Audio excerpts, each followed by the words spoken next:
नमस्कार, मैं अखिलेश स्वागत करता हूं आपका goal with AK sir YouTube channel पे। आज है 3 सितंबर और 3 सितंबर को जितने भी करंट अफेयर के महत्वपूर्ण क्वेश्चन बनेंगे उन पर हम बहुत अच्छे से डिस्कशन करने वाले हैं। तो चलिए वीडियो को स्टार्ट करते हैं। और सबसे पहले अगर हम प्रश्न की बात करें तो पहला प्रश्न दिया हुआ है, हाल में ही भारत की पहली महिला कार्डियोलॉजिस्ट डॉक्टर एस पद्मावती या पद्मावती का निधन हो गया है। उनका जन्म कहाँ हुआ था? अब यहाँ पर एक आप इमेज देख रहे हैं, यही हैं डॉक्टर एस पद्मावती। ठीक है, अब इनका रिसेंटली 103 वर्ष की आयु में निधन हो गया है कोविड-19 के कारण। इनका निधन किसके कारण हुआ है याद रखिएगा, कोविड-19 के कारण, यानी कोरोना इनको हो गया था, उसके कारण इनकी 103 वर्ष की आयु में मृत्यु हो गई है। इनका जन्म बर्मा में हुआ था 1917 में। बर्मा में 1917 में इनका जन्म हुआ था और 1942 में ये भारत आ गई थी। उसके बाद से रेगुलर ये भारत में ही रही, भारत की ही नागरिक थी ये। ठीक है, अब इनको अगर हम इनके बारे में कुछ और पॉइंट देखें तो इनको एक विशेष नाम से जाना जाता था। ठीक है, इनको गॉड मदर ऑफ कार्डियोलॉजी के रूप में जाना जाता था। ठीक है, इनका एक विशेष नाम था गॉड मदर ऑफ कार्डियोलॉजी, इस नाम से ये प्रसिद्ध थी पूरे विश्व में। इनके द्वारा ऑल इंडिया हार्ट फाउंडेशन की स्थापना की गई थी। ऑल इंडियन हार्ट फाउंडेशन की स्थापना की गई थी और 1981 में दिल्ली में नेशनल हार्ट इंस्टीट्यूट की भी इन्होंने स्थापना की थी। तो 2 पॉइंट आपको इसमें याद रखने हैं। ऑल इंडियन हार्ट फाउंडेशन की संस्थापक कौन है, तो आपको इन्हीं का नाम बताना है, एस पद्मावती। और साथ ही साथ दिल्ली में नेशनल हार्ट इंस्टीट्यूट की स्थापना कब और किसने की थी, तो 1981 में की थी। किसने? डॉक्टर एस पद्मावती ने, या फिर गॉड मदर ऑफ कार्डियोलॉजी इनका जो लोकप्रिय नाम है। आगे अगर बात करें तो 1967 में इनको पद्म भूषण और 1992 में इनको पद्म विभूषण से सम्मानित किया गया था। तो ये कुछ इंपॉर्टेंट पॉइंट हैं जो आपके करंट और साथ ही साथ जो आपका जीएस है उसके जो है, अगर उसके हिसाब से देखें तो ये प्रश्न आपके इनसे कुछ पूछे जा सकते हैं। अब चलिए आगे बात करते हैं प्रश्न नंबर 2 की। प्रश्न नंबर 2 दिया हुआ है, हाल में ही किस संस्थान के छात्रों ने AIR स्कैनर विकसित किया है? अब देखिए, AIR स्कैनर अगर हम देखें तो ये सब्स्टिट्यूट है। सब्स्टिट्यूट किसका है? कैम स्कैनर का। अगर आपको याद हो तो हम लोग कैम स्कैनर यूज़ करते थे, अब उसका यूज़ नहीं कर पा रहे हैं क्योंकि हमारी जो भारत सरकार है उसने सुरक्षा कारणों से कैम स्कैनर सहित तमाम जो चीनी ऐप हैं उनको बैन कर दिया है।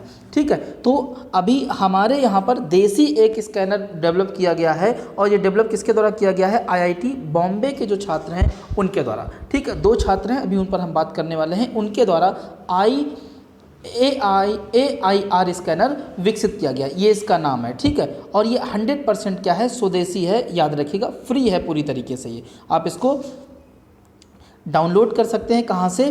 प्ले स्टोर से, और इसको बिल्कुल मुफ्त आप यूज़ कर सकते हैं। ठीक है, अब देखिए मेरी बात को समझिए थोड़ा सा ध्यान से। IIT बॉम्बे के सिविल इंजीनियर विभाग के अंतिम वर्ष के बीटेक छात्रों, जिनमें रोहित कुमार चौधरी और कविन अग्रवाल, इन दोनों ने मिलकर क्या किया है? इस ऐप को डेवलप किया है। ठीक है, तो याद रखिएगा AIR स्कैनर या एयर स्कैनर के नाम से भी इसको आप बुला सकते हैं। उम्मीद कर रहा हूँ ये प्रश्न भी आपको समझ में आया होगा। अब आगे अगर बात करें तो दिया हुआ है प्रश्न नंबर 3, हाल में ही भारतीय रेलवे द्वारा किस स्वास्थ्य सहायक रोबोट को विकसित किया गया है? तो यहाँ पर एक इमेज आप देख रहे हैं, यही रोबोट है और इसका नाम क्या है? इसका नाम है रक्षक। ठीक है, इसका नाम क्या है? रक्षक। चलिए इसके बारे में थोड़ी सी और हम बात करें। इसके बारे में अगर हम बात करें तो ये कर क्या सकता है? यह रोबोट तापमान, नाड़ी और ऑक्सीजन प्रतिशत सहित विभिन्न स्वास्थ्य मापदंडों की क्या कर सकता है? माप कर सकता है। ठीक है, यह मरीजों को भोजन और दवाइयाँ भी दे सकता है और इसको अगर हम चार्ज करें तो लगातार ये 6 घंटे काम कर सकता है और 10 किलो वजन भी ये उठा सकता है। ये कुछ पॉइंट हैं और ये एंड्रॉयड मोबाइल ऐप से क्या किया जा सकता है? संचालित किया जा सकता है। आगे बात करते हैं अगले प्रश्न पे। प्रश्न नंबर 4 दिया हुआ है, हाल में ही RPF के कितने जवानों को जीवन रक्षक पदक पुरस्कार से सम्मानित किया गया? हाल में ही RPF के कितने जवानों को जीवन रक्षक पदक पुरस्कार से सम्मानित किया गया? तो याद रखिएगा 3 जवान हैं RPF के जिनको जीवन रक्षक पदक पुरस्कार से सम्मानित किया गया है। अब थोड़ा सा इसके बारे में हम बात करते हैं, क्या क्या इंपॉर्टेंट फैक्ट हो सकते हैं। सबसे पहले तो वो 3 जवान कौन हैं जिनको इस पदक से सम्मानित किया गया है? तो पहला नाम है श्री जगबीर सिंह ये कांस्टेबल हैं, इनकी डेथ हो चुकी है, ये शहीद हो चुके हैं। ठीक है, उत्तर रेलवे से जुड़े हुए हैं और इनको कौन सा पदक दिया गया है? सर्वोत्तम जीवन रक्षक पदक। ठीक है, जीवन रक्षा पदक। दूसरा नाम है श्री शिवचरण सिंह, कांस्टेबल ये भी हैं, पश्चिमी रेलवे से जुड़े हुए हैं ये, इनको उत्तम जीवन रक्षक पदक दिया गया है। अब आप नाम अलग अलग देख रहे हैं, तो जो जीवन रक्षक पदक हैं उनकी 3 कैटेगरी हैं, उन्हीं में से नाम आप देख रहे हैं। तीसरा नाम है श्री मुकेश कुमार मीणा, हेड कांस्टेबल हैं, उत्तर पश्चिम रेलवे से जुड़े हुए हैं, इनको भी उत्तम जीवन रक्षक पदक दिया गया है। ठीक है, अब देखिए, अब ये जो जीवन रक्षक पदक है इसकी अगर हम बात करें तो ये अशोक चक्र की वीरता पुरस्कारों की एक श्रृंखला है, यानी जो अशोक चक्र दिया जाता है वीरता के लिए उसी की एक श्रृंखला है जीवन रक्षक पदक। ठीक है, अब 1961 में इसको क्या किया गया था? स्थापित किया गया था। 1961 में ये स्थापित किया गया था। अब ये दिया किसको जाता है, इस पर ध्यान दीजिएगा। यह पुरस्कार किसी व्यक्ति को दुर्घटना, पानी में डूबने, प्राकृतिक आपदा, आग की घटनाओं आदि जैसे मामलों में किसी की जान बचाने के लिए दिया जाता है, किसी की जान बचाने के लिए दिया जाता है। क्लियर इतनी बात? चलिए, उम्मीद कर रहा हूँ ये पॉइंट आपको समझ में आए होंगे। अब देखिए, मैं एक पॉइंट आपको और समझा दूँ, इसे 3 श्रेणियों में डिवाइड किया गया है, इसको 3 श्रेणियों में डिवाइड किया गया है। ध्यान दीजिएगा, पहली श्रेणी है इसकी सर्वोत्तम जीवन रक्षक पदक। ठीक है, उसके बाद है उत्तम जीवन रक्षक पदक और फिर है आपका जीवन रक्षक पदक। तो ये 3 इसकी श्रेणियाँ हैं और आपने देखा कि यही नाम आपको जो है, यही पदक आपको ऊपर अभी जब मैंने बताया था कौन सा किसको मिला है तो वहाँ पर आपको दिखाई दिए थे। ठीक है, चलिए अब आगे बढ़ जाते हैं अगले प्रश्न की ओर। प्रश्न नंबर 5, प्रश्न नंबर 5 दिया हुआ है कि गंदगी भारत छोड़ो अभियान किस प्रदेश द्वारा शुरू किया गया है? गंदगी भारत छोड़ो अभियान किस प्रदेश द्वारा शुरू किया गया है? अगर इसकी हम बात करें तो ये मध्य प्रदेश के द्वारा शुरू किया गया है। याद रखिएगा, मध्य प्रदेश की जो माफ़ कीजिएगा, जो शिवराज सिंह चौहान की सरकार है उसके द्वारा इसको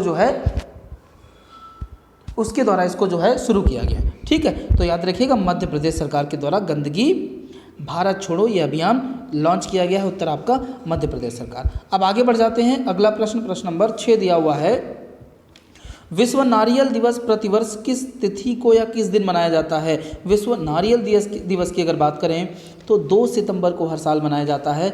अब इसके बारे में कुछ फैक्ट हैं जो हमको पता होने चाहिए, उन पर हम बात कर लेते हैं। सबसे पहला पॉइंट आप समझ लीजिएगा कि नारियल के सबसे बड़े उत्पादक देशों में हम शामिल हैं। ठीक है, नारियल के सबसे ज़्यादा जो नारियल का उत्पादन करते हैं उन देशों में हम लोग शामिल हैं। और नारियल का क्षेत्र की अगर बात करें कि नारियल कितने एरिया में हो रहा है तो उसमें हमारा स्थान कौन सा है? तीसरा स्थान है। ठीक है, इस बार की जो थीम है दुनिया को बचाने के लिए नारियल में निवेश करें, ये इस बार की थीम है 2020 की। नारियल की विशेषता क्या है? नारियल में विटामिन B6 आपको मिल जाएगा, आयरन मिल जाएगा, मैग्नीशियम, मैग्नीज, जस्ता जैसे कई खनिज इसमें आपको मिलते हैं। इसके पास एंटीवायरल और रोगाणुरोधी गुण भी मौजूद हैं, ये भी आपको याद रखना है। तो नारियल हमारे स्वास्थ्य के लिए काफ़ी लाभदायक होता है। क्लियर इतनी बात? चलिए अब बढ़ते हैं प्रश्न नंबर 7 की ओर। प्रश्न नंबर 7 की अगर बात करें तो दिया हुआ है रेनाती कोला युग शिलालेख। रेनाती कोला युग शिलालेख नाम याद रखिएगा, निम्नलिखित में से किस राज्य के एक जिले में पाया गया है? तो उत्तर हो जाएगा आंध्र प्रदेश। इमेज देख रहे हैं, यही शिलालेख आपका पाया गया है। अब इसके बारे में थोड़ी सी बात हो जाए। आंध्र प्रदेश का एक जिला है जिसका नाम है कडप्पा। इसका क्या नाम है? कडप्पा। इसी जिले में ये शिलालेख आपका मिला हुआ है। डोलोमाइट स्लैब यानी डोलोमाइट एक स्लैट है, उसी के सेल पर कुछ लिखा पाया गया है और ये तेलुगु में लिखा हुआ है, याद रखिएगा। ठीक है, तेलुगु में लिखा गया है। कहा जाता है कि यह शिलालेख 8वीं शताब्दी से संबंधित है। उस समय इस क्षेत्र में रेनाडू के चोल महाराजा का शासन था। ठीक है, तो रेनाती चोल युग का एक शिलालेख रिसेंटली किस राज्य में मिला है? आंध्र प्रदेश में मिला है। आंध्र प्रदेश के किस जिले में? कडप्पा जिले में मिला है। और ये डोलोमाइट जो हमारा एक खनिज होता है उसी की एक स्लैब है, उसी के सेल पर ये कुछ तेलुगु भाषा में लिखा हुआ है। चलिए आगे बात करते हैं प्रश्न नंबर 8 की। प्रश्न नंबर 8 दिया हुआ है, पीएम नरेंद्र मोदी निम्नलिखित में से किसके तीसरे नेतृत्व शिखर सम्मेलन को संबोधित करेंगे? ठीक है, अभी रिसेंटली जो है संबोधित करेंगे, आज या कल में, मुझे एग्जैक्ट अभी नहीं याद है। और ये शिखर सम्मेलन जो होगा किसका?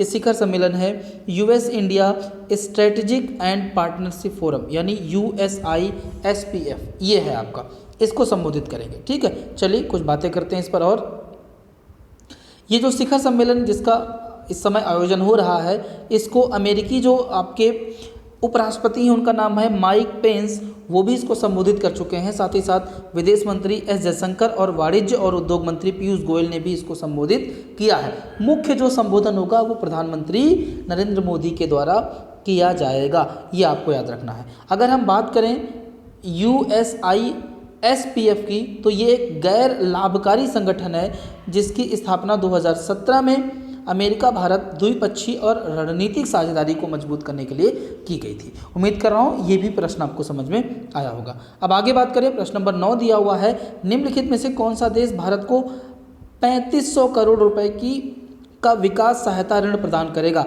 याद रखिएगा कितना अमाउंट कितना है, 3500 करोड़ रुपए। कौन सा देश है, जापान। जापान क्या करेगा, भारत को 3500 करोड़ रुपए का ऋण प्रदान करेगा। और ये जो ऋण है उसका जो पैसा है उसका यूज कहाँ पर किया जाएगा, याद रखिएगा कोविड-19 आपातकाल प्रतिक्रिया सहायता के लिए यह ऋण प्रदान किया जाएगा। किसके द्वारा, जापान के द्वारा। किसे, भारत को। कितना, 3500 करोड़ रुपए।